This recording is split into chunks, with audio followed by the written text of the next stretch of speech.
नमस्कार आप सभी को।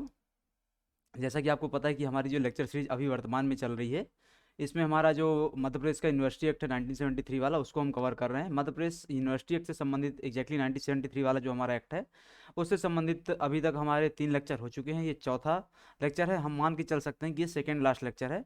जो इसके बाद लेक्चर आएगा वो संभवतः आखिरी लेक्चर होने वाला है। ठीक है, तो टोटल 5 लेक्चर में हमारा पूरा यूनिवर्सिटी एक्ट खत्म हो गया, जिसमें क्या है 69 धाराएं रहती हैं और ढेर सारी अन्य बातें इसमें हो जाती हैं। ठीक है, अब चालू करते हैं सीधे लेक्चर को बिना किसी देरी के। अभी तक हमने क्या है धारा 31 तक की बातें कर ली थी।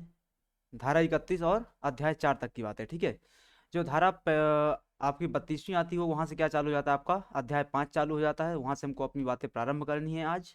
सबसे पहले आता है आपका धारा 5 अध्याय 5, जिसका नाम क्या है, वित्त। धारा 5 का नाम क्या है, फाइनेंस अथवा वित्त, जिसमें यूनिवर्सिटी के फाइनेंस की बात की जा रही है। ठीक है, सबसे पहले इसमें आता है विश्वविद्यालय निधि। आपने इस नाम को पहले कई बार सुना होगा अपने कॉलेज लेवल पे। जो आपने ग्रेजुएशन किया होगा, पोस्ट ग्रेजुएशन किया होगा, तब आपने इस शब्द को कई बार सुना होगा।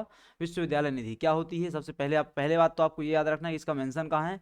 तो यह धारा 32 में मेंशन है। कितने में, धारा 32 में मेंशन है। पहला पॉइंट आपके लिए महत्वपूर्ण हो गया। दूसरा कि विश्वविद्यालय की निधि स्थापित करेगा, जो विश्वविद्यालय निधि कहलाई। कौन स्थापित करेगा, विश्वविद्यालय स्थापित करेगा। ठीक है, निम्नलिखित विश्वविद्यालय निधि का भाग हो गए और उसमें संदत्त किए जाएंगे। मतलब क्या क्या चीजें विश्वविद्यालय निधि का हिस्सा होंगी, किन किन चीजों को विश्वविद्यालय निधि का हिस्सा बनाया जाएगा। क्या क्या आएगा, केंद्रीय या राज्य सरकार किसी निकाय द्वारा किया गया कोई अनुदान। मतलब अगर विश्वविद्यालय कोई अनुदान मिलता है, ग्रांट मिलता है, किससे, केंद्र सरकार से, राज्य सरकार से, या किसी अन्य बॉडी से। ठीक है, समझ लो कि यूनेस्को से मिल रहा है, समझ लो कि किसी अन्य संस्था से मिल रहा है उसको। ठीक है, तो इस प्रकार का जो भी उसको अनुदान मिलेगा, जो ग्रांट मिलेगा, वो सब किस में आ जाएगा, विश्वविद्यालय निधि में आएगा। दूसरा कि न्यास वसीयत दान, जस्ट अ मिनट, न्यास वसीयत दान तथा अन्य अनुदान यदि कोई हो तो वो भी इसी के तहत आ जाएंगे। ठीक है, उनकी कोई वसीयत है, उनका कोई, उनने कोई दान मिला है, उनको कोई, उनका कोई न्यास स्थापित है, उसके साथ कुछ पैसा होगा। ठीक है, तो ये सब चीजें उसी में आएंगी विश्वविद्यालय निधि में।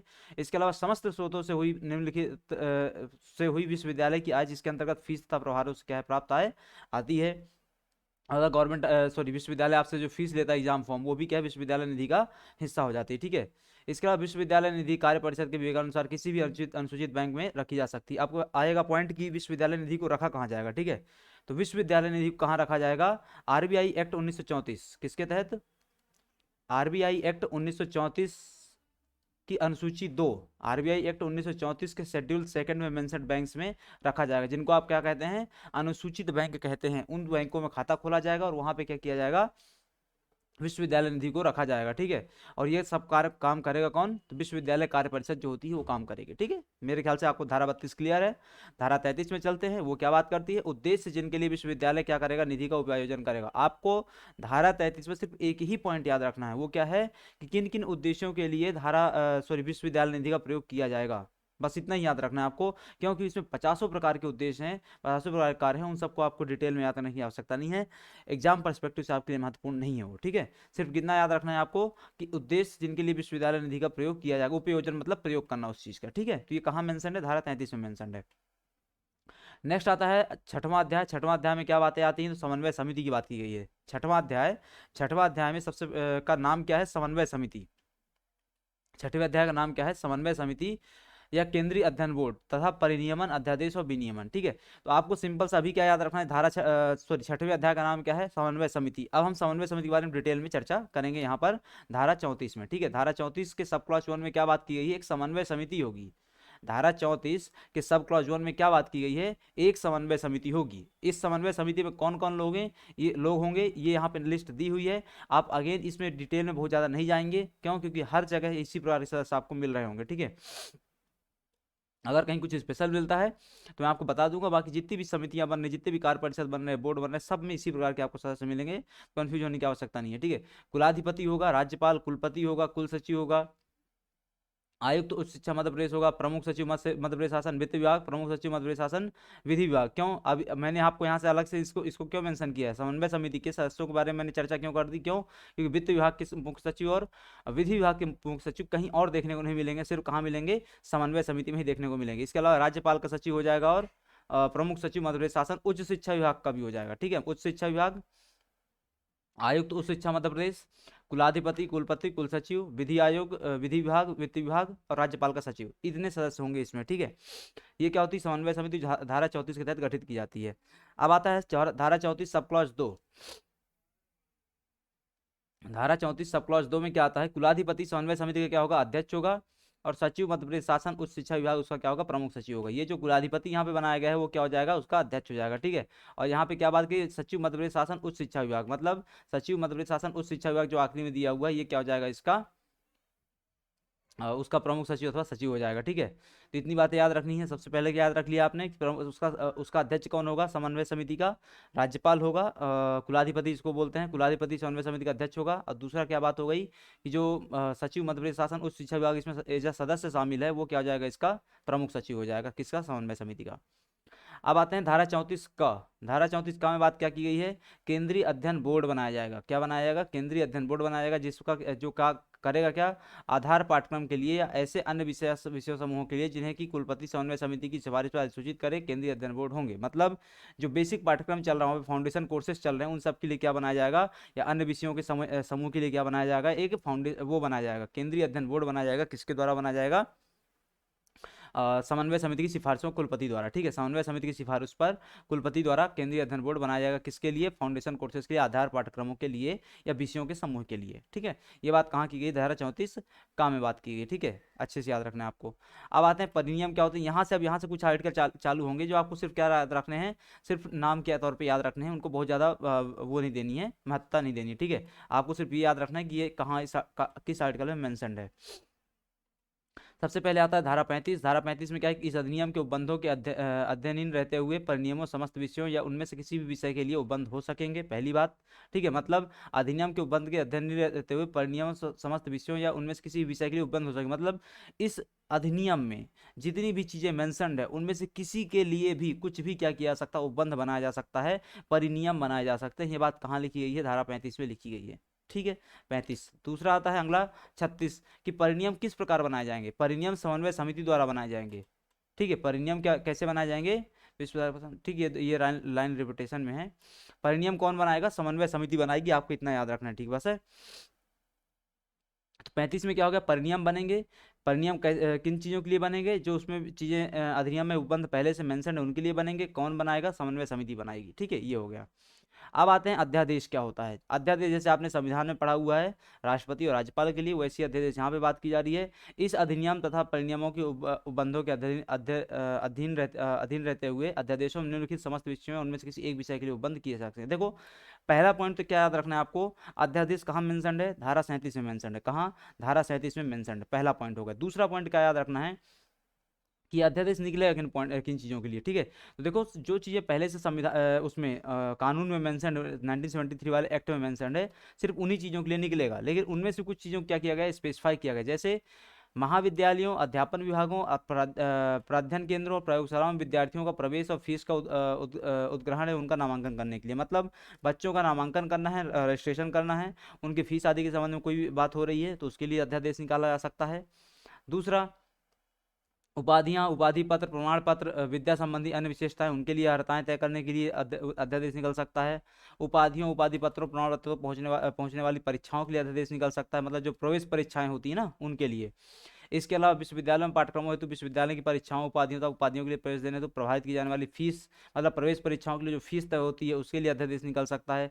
परीक्षाओं के संचालन के अध्यादेश निकल सकता है। ऐसी 50 चीज़ें होती हैं जिनके लिए अध्यादेश निकल सकता है, वहाँ पे डे टू डे वर्क जो होता है उन सब चीज़ों के लिए, ठीक है। तो इतना आपको याद रखना है बस कि क्या है, अध्यादेश कहाँ मेंशनड है, धारा 37 में मेंशनड है बस। फिर आता है धारा 38, अध्यादेश किस प्रकार बनाए जाएंगे। प्रथम अध्यादेश के सिवाय समस्त अध्यादेश कार्य परिषद द्वारा बनाए जाएंगे। प्रथम अध्यादेश को छोड़ करके बाकी सभी अध्यादेश कौन बनाएगा, कार्य परिषद बनाएगी। कार्य परिषद द्वारा बनाया गया अध्यादेश समन्वय समिति द्वारा उसे अनुमोदित किए जाने की तारीख से क्या हो जाएगा, प्रवृत्त हो जाएगा। मतलब प्रथम अध्यादेश कौन बनाएगा, प्रथम अध्यादेश को छोड़ करके। प्रथम अध्यादेश कौन सा होता है, जब पहली बार नई यूनिवर्सिटी बनेगी वहां से पहली बार जो अध्यादेश जारी होगा उसको छोड़ करके बाकी सभी अध्यादेश कौन बनाएगा, कार्य परिषद बनाएगी। और कार्य परिषद द्वारा बनाया गया अध्यादेश समन्वय समिति द्वारा उसे क्या किया जाएगा, अनुमोदित किए जाने की तारीख से क्या हो जाएगा, प्रवृत्त हो जाएगा। समझ लो कि ये क्या है, कार्य परिषद ने अध्यादेश बनाया, उस वो परिषद सिर्फ वो जो अध्यादेश है उसी दिन से लागू हो जाएगा जिस दिन से क्या कर देगी, समन्वय समिति उसको अनुमोदन दे देगी, ठीक है। तो अध्यादेश किस तारीख से लागू होगा, उस तारीख से लागू होगा जिस तारीख से समन्वय समिति क्या करेगी, अनुमोदित करेगी। ठीक है। तो 38 में क्या दिया हुआ है, धारा अध्यादेश किस प्रकार बनाए जाएंगे वो दिया है। 37 में क्या दिया, अध्यादेश दिया है। 39 में क्या है, अध्यादेश संबंधी प्रक्रिया दी है, बस इतना ही याद रखना है। और 39 में क्या दिया हुआ है, विनियम दिए हुए हैं। ठीक है, 40 में क्या दिया है, विनियम रेगुलेशंस दिए हुए हैं, बस इतना याद रखना है आपको। ठीक है, इसमें अंदर डिटेल में जाने की आवश्यकता नहीं है बिल्कुल भी, खत्म। अब आते हैं 41 41 में क्या है, विद्यार्थियों का निवास स्थान, नामांकन और उपाधियां। क्या है इसमें अंदर, कि विश्वविद्यालय का प्रत्येक विद्यार्थी छात्र निवासों में निवास करेगा, जो छात्रावास होते हैं उनमें निवास करेगा, और अन्यत्र ऐसी शर्तों के अधीन निवास करेगा जैसा कि परिनियमों तथा अध्यादेशों द्वारा विहित किया जाए। ठीक है, क्या बात हो गई यहाँ पर, उनके निवास स्थान छात्रावास की बात की गई है, उनके नामांकन की बात की गई है, उनके नामांकन की बात की गई है, और उनकी उपाधियों की बात की गई। कहाँ, धारा 41 में। बस इतना ही याद रखना है आपको, धारा 41 में क्या बात की गई है, छात्रावास या छात्र निवास, नामांकन और उपाधियों की बात की गई है।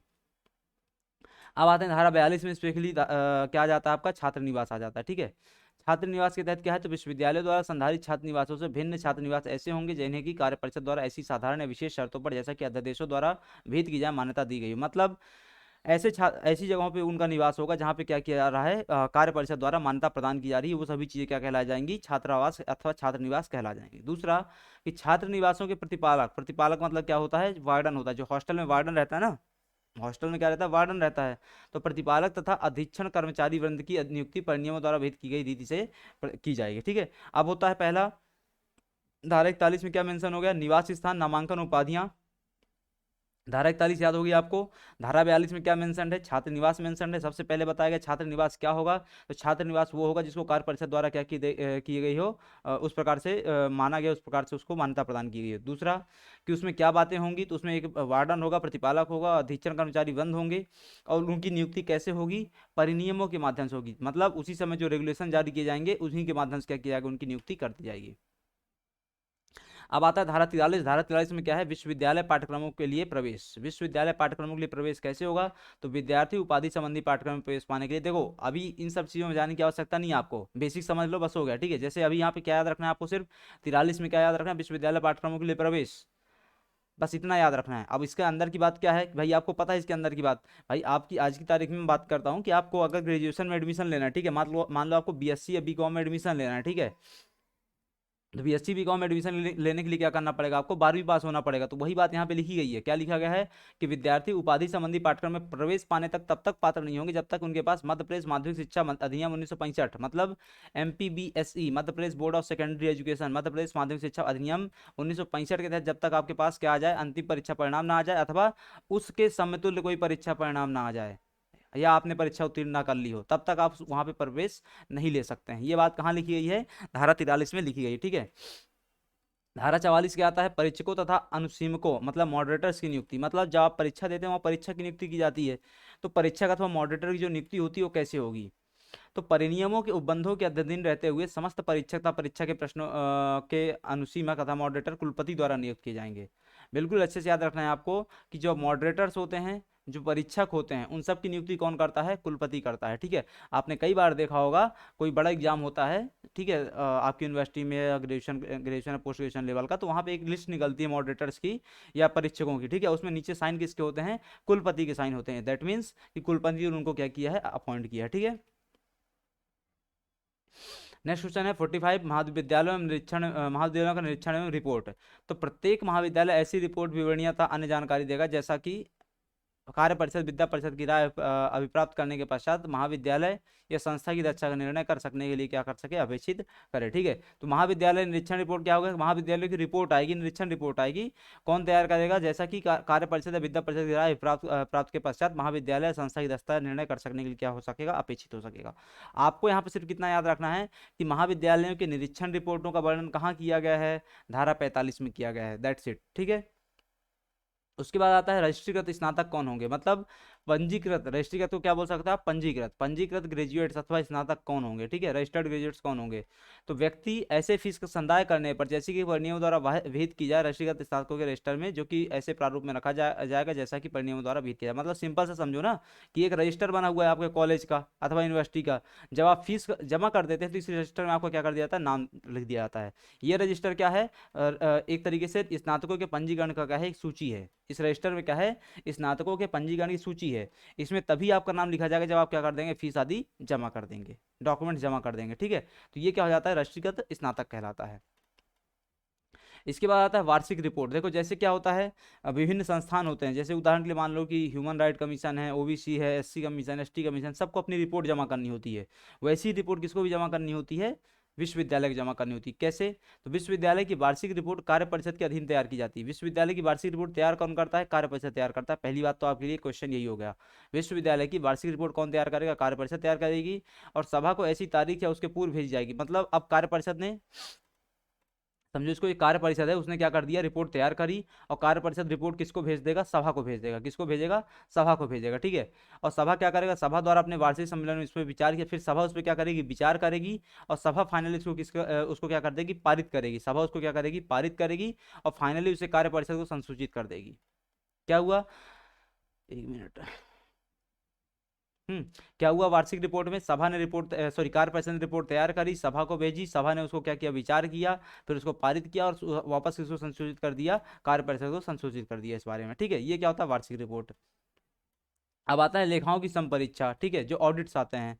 अब क्या बात कर रहे हैं हम, ऑडिट करवा रहे हैं। तो विश्वविद्यालय के लेखाओं की संपरीक्षा राज्य के स्थानीय निधि लेखा परीक्षक द्वारा, कौन, राज्य का जो स्थानीय निधि लेखा परीक्षक होगा उसके द्वारा प्रत्येक वर्ष में कम से कम एक बार, प्रत्येक वर्ष में कैसे कम से कम एक बार की जाएगी, ठीक है। कम से कम एक बार प्रत्येक वर्ष में किया जाना चाहिए, ठीक है। क्या हुआ, विश्वविद्यालय के लेखाओं की संपरीक्षा कौन करेगा, स्थानीय लेखा निधि लेखा परीक्षक करेगा। और कब करेगा, साल में एक बार करेगा। संपरीक्षा किए गए लेखाओं की और उसके साथ संपरीक्षा रिपोर्ट की एक प्रति कार्य परिषद द्वारा सभा का आयुक्त शिक्षा को, सभा किसको किसको भेजी जाए, देखो एक बार वापस समझो। क्या हुआ, सबसे पहले क्या किया गया, उसकी जो ऑडिट रहेगी, ऑडिट करेगा कौन, स्थानीय निधि लेखा परीक्षक ऑडिट करेगा। कब करेगा, कम साल में कम से कम एक बार करेगा। कर लिया इतना काम। अब क्या होगा, जो रिपोर्ट रहेगी, जो संपरीक्षा रिपोर्ट मिल करके आएगी, उसको किसको किसको भेजा जाएगा, कार्य परिषद द्वारा किसको, एक सभा को भेजी जाएगी, एक आयुक्त उच्च शिक्षा को भेजी जाएगी, एक राज्य सरकार को भेजी जाएगी, और राज्य सरकार उसको फाइनली क्या कर देगी, विधानसभा के पटल पर रखवा देगी। समझ गए पॉइंट। जो रिपोर्ट है, संपरीक्षा रिपोर्ट है, जो ऑडिट रिपोर्ट है, वो कार्य परिषद किसको किसको भेजेगा, सभा को भेजेगा, आयुक्त उच्च शिक्षा को भेजेगा, और राज्य सरकार को भेजेगा। राज्य सरकार उसको कहाँ रख देगी, पटल में रख देगी, किसके, सदन के अथवा विधानसभा के, ठीक है। उसके बाद आता है अध्यापन पदों पर नियुक्ति। मतलब अब टीचर्स की नियुक्ति करनी है, टीचर्स की अथवा प्रोफेसर की नियुक्ति करनी है, तो कोई भी व्यक्ति आचार्य, उपाचार्य, सहायक आचार्य, प्राध्यापक के रूप में क्या हो सकता है, या विश्वविद्यालय किसी अन्य अध्यापन पद पर जिसका कि विश्वविद्यालय द्वारा वेतन दिया जाता हो, उपधारा 2 के अनुसार गठित की गई प्रवरण समिति की सिफारिशों पर ही नियुक्ति किया जाएगा, अन्यथा नहीं किया जाएगा। अब समझो इसको, ठीक है। अगेन बहुत बड़ा आर्टिकल है, बहुत सारी चीजें हैं, आपको पूरा याद रखने की आवश्यकता नहीं है, क्योंकि आपके काम का कुछ है नहीं, ठीक है। तो जो काम का है मैं उतना बता दे रहा हूँ आपको। इसमें काम का क्या है, अध्यापन पदों पर नियुक्ति की जानी है। आप इसमें किसी को भी नियुक्त कर सकते हैं, आप इसमें किसी को भी नियुक्त कर सकते हैं, और किसी भी पद पर नियुक्त कर सकते हैं योग्यता अनुसार। बस उसमें करना क्या पड़ेगा, नियुक्ति कौन करेगा, प्रवरण समिति करेगी। कौन करेगा, प्रवरण समिति करेगी। अब आता है कि प्रवरण समिति गठित मतलब सदस्य कौन को होता है, गठित कैसे होती है, तो इनमें जाने की आवश्यकता नहीं है। बहुत बड़ी प्रवरण समिति में बहुत सारे लोग सदस्य होते हैं, वो आपको डिटेल में पढ़ने की आवश्यकता बिल्कुल भी नहीं है। आपको बस इतना याद रखना है कि अध्यापन पदों पर नियुक्ति कौन करता है, प्रवरण समिति करती है। कहाँ से करती है, 49 से करती है, खत्म बात है ना। फिर आता है 49 का, मतलब 49 का के तहत क्या बात की गई, अध्यापकों की पदोन्नति की बात की गई। मतलब ये जो नियुक्ति हो गई थी, इन सब का प्रमोशन कैसे होगा उसकी बात की गई है। 50 में क्या आता है कि उन अध्यापकों का वेतन जिन्हें कि विश्वविद्यालय द्वारा वेतन दिया जाता है। अब वेतन कितना होगा, वेतन कितना होगा, ये भी कहाँ बात की गई है, धारा 50 में बात की गई है, ठीक है। तो 49 हो गया, 49 का हो गया, और 50 हो गया। 49 में अध्यापन पदों पर नियुक्ति है, 49 का में उनकी पदोन्नति है, और 50 में क्या हो जाता है, उनका वेतन हो जाता है। आखिरी में आता है धारा 51 का। 51 का में क्या है, राज्य सरकार कतिपय परिस्थितियों में वित्तीय नियंत्रण ग्रहण करेगी, ठीक है। मतलब विभिन्न परिस्थितियों में राज्य सरकार क्या कर सकती है, वित्तीय नियंत्रण ग्रहण कर सकती है। मतलब समझ लो कि विश्वविद्यालय कोई अच्छा कार्य नहीं कर रहा है, विश्वविद्यालय के द्वारा क्या है, कुप्रबंधन किया जा रहा है, मिसमैनेजमेंट किया जा रहा है, किसका, वित्त का। तो उस स्थिति में सरकार क्या करेगी, एक अधिसूचना जारी करेगी, और उस अधिसूचना के माध्यम से विश्वविद्यालय के सभी निधियों को अपने नियंत्रण में ले लेगी। ये बात कहाँ मेंशनड है, धारा 51 में मेंशनड है, ठीक है। तो यहाँ से क्या था, आपको धारा 51 तक की बातें कवर होती हैं। अगर यहाँ पे किसी प्रकार कोई डाउट है तो आप कमेंट सेक्शन में बता सकते हैं, वहाँ पे प्रयास किया जाएगा कुछ सही उत्तर दे दिया जाए, अगर कोई डाउट है तो, ठीक है। वरना आप लोग चैनल को सब्सक्राइब कर लीजिए, टेलीग्राम ग्रुप ज्वाइन कर लीजिए, वहाँ PDF मिल जाएगा आपको। तो अभी के लिए इस लेक्चर को यहाँ पे समाप्त करते हैं, मिलते हैं आपसे अगले लेक्चर में। संभवतः वो 1973 के एक्ट से संबंधित आखिरी हमारा लेक्चर होगा, उसके बाद हम आगे की कहानी में बढ़ेंगे। ठीक है, तब तक के लिए आप सभी का धन्यवाद।